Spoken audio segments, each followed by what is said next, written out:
Good morning, students. Today we are going to start the remaining parts of the chapter The Boy and the Robbers from page number 2nd. So let's start. Well, boy, what have you got? Asked one of the robbers as he pulled Otense down from his horse. लुटेरों में से एक लुटेरे ने ओटेंस को उसके घोड़ों से नीचे उतारते हुए उससे पूछा, अच्छा बच्चे, तुम्हारे पास क्या है? 40 pieces of gold, answered the lad. लड़के ने जवाब दिया, मेरे पास 40 सोने के सिक्के हैं. The robber laughed. डाकू हंसा. He had never heard of a boy with so much money as that. उसने एक छोटे बच्चे के पास इतने सारे पैसे हैं ऐसा कभी नहीं सुना था. That is a good story, he said. उसने कहा, यह काफ़ी अच्छी कहानी है. Where do you carry your gold? अच्छा बताओ, फिर तुम अपने सोने कहाँ रखे हो या कहाँ रखते हो? It is in my hat, underneath the lining, answered Otense. ओटेन ने जवाब दिया कि यह मेरे टोपी में लगे अस्तर के नीचे हैं. ओह well, you can't make me believe that, said the robber. Robber ने कहा, ओह अच्छा, तुम मुझे इस पर विश्वास नहीं दिला सकते कि तुम्हारे पास इतने सारे सोने के सिक्के हो सकते हैं. Said the robber and he hurried away to rob one of the rich merchants. और वह जल्दी ही वहाँ से एक दूसरे अमीर व्यापारी को लूटने के लिए चला गया.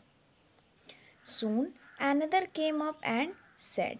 जल्द ही दूसरा डाकू लुटेरा आया और पूछा, My boy, do you happen to have any gold about you? मेरे बच्चे, जैसा कि तुमने बताया, क्या सच में तुम्हारे पास सोने के सिक्के हैं या सोने के सिक्के रखे हैं तुमने? Yes, 40 pieces in my hat, said Otense. ओटेंस ने कहा, हाँ, 40 पीस, वो भी मेरे टोपी में हैं. You are a brave lad. To be joking with robbers, said the man. उस आदमी ने कहा, तुम एक बहादुर लड़के हो जो लुटेरों से मजाक कर रहे हो. And he also hurried on to a more promising field. और वह जल्द ही उस स्थान पर से चला गया दूसरों को लूटने के लिए. At length, the chief of the band called to Otense and said. और लास्ट में लुटेरों के सरदार ने ओटेंस को बुलाया और पूछा, young fellow, have you anything worth taking? अच्छा नवयुवक बच्चे, क्या हमें देने के लिए तुम्हारे पास भी कुछ है? ओटेंस आंसर्ड. ओटेंस ने जवाब दिया, I have already told 2 of your men that I have 40 pieces of gold in my hat. मैं पहले ही आपके 2 आदमियों को बता चुका हूँ कि मेरे पास 40 सोने के सिक्के हैं. But they wouldn't believe me, लेकिन उन्होंने मुझ पर विश्वास नहीं किया. Take off your hat, said the chief. डाकुओं के सरदार ने उससे कहा, अपने टोपी उतारो. The boy obeyed. लड़के ने उसकी आज्ञा का पालन किया और अपने टोपी उतार दिए. The chief tore out the lining and found the gold hidden beneath it. डाकुओं के सरकार ने उसके टोपे में लगे अस्तर को फाड़ दिया और उसके नीचे छुपे सोनों को पा लिया. Why did you tell us where to find it? तुमने यह क्यों बताया कि तुमने इन्हें कहाँ रखा था? He asked. डाकुओं के सरदार ने पूछा। No one would have thought that a child like you had gold about him. किसी ने यह सोचा भी नहीं होगा कि तुम जैसे छोटे लड़के के पास इतने सोने के सिक्के हो सकते थे। If I had answered your questions differently, I should have told a lie.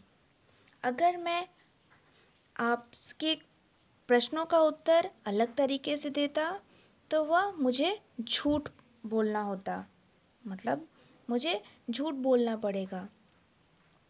Said Ottens, ऐसा ओटेंस ने कहा। And none but coward tells lie. लेकिन कोई कायर ही होते हैं जो झूठ बोलते हैं। Students, page number 2 is completed. Here are some difficult word meanings of this page. Let's move the second and last page. Page number 3. Page number 3. The robber's chief was struck by this answer.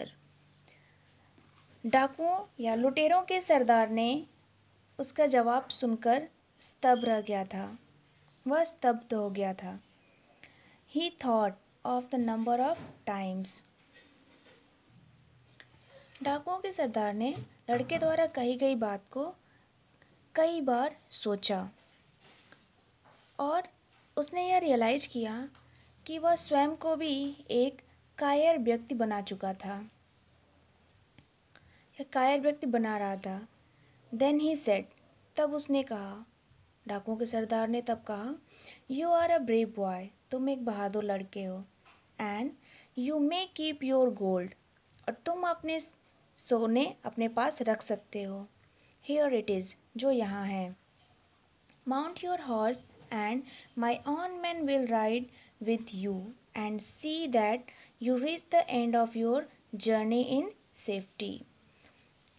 तुम अपने घोड़े पर बैठो और मेरे खुद के आदमी तुम्हें तुम्हारे स्थान तक तुम्हें सेफली वहाँ छोड़ने जाएंगे ताकि तुम्हें कोई परेशानी न हो। Ottens in time became one of the famous men of his country, और ओटेंस एक समय में अपने देश का सबसे प्रसिद्ध व्यक्ति बना। He was the advisor and friend of 2 of the kings who succeeded Cyrus, और वह अपने राजा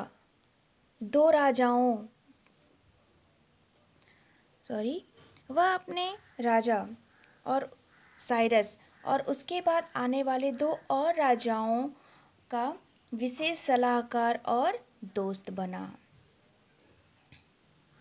So students, today's the chapter The Boy and the Robbers is completed, and here are the some difficult word meanings of this paragraph. Please write down in your notebook and learn it. The moral of the story is we should always speak truth, no matter what the situations are, as it can save you from a lot of trouble and it will make you a better person.